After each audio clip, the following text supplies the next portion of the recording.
A small southeast Minnesota community says their businesses are thriving, but they're still struggling to get people to build new homes in the area. The city of Harmony has voted to use extra dollars now that have been set aside for economic development, and they're going to give them as incentives for people to build there. ABC 6 News reporter Steph Kroc has our story.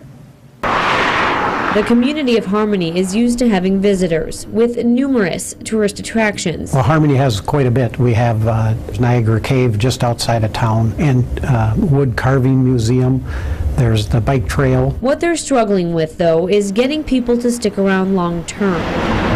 How can we get them to live here in Harmony, not just be here during the day and then go home at night? The aging population probably is the most significant. Harmony's mayor, Steve Donnie, has lived here for 35 years and says he's noticed there have been fewer young families moving to town. You know, one of the things that we were finding out through conversations with employers was that, you know, they were looking to move, looking to start a family or start a life kind of on their own, and they didn't want to move into a $50,000 fixer-upper. So to attract the younger generation, plus spur construction and economic growth, City Council has voted to give cash incentives to people who build homes in Harmony. Depending on what type of house you build, houses $125,000 and above will qualify for some sort of rebate, starting at $5,000 all the way up to $12,000. So to qualify for a $12,000 rebate, it would be approximately a $250,000 house. We've identified at least 15 vacant lots that could be built on right away. But where's this extra cash coming from? It's through an old tax increment financing district, or TIF, and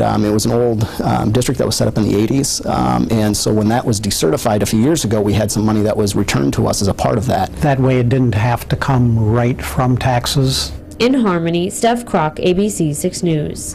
That building incentive idea was actually modeled after the city of Stewartville. They did something very similar, only with the Rochester City sales tax money.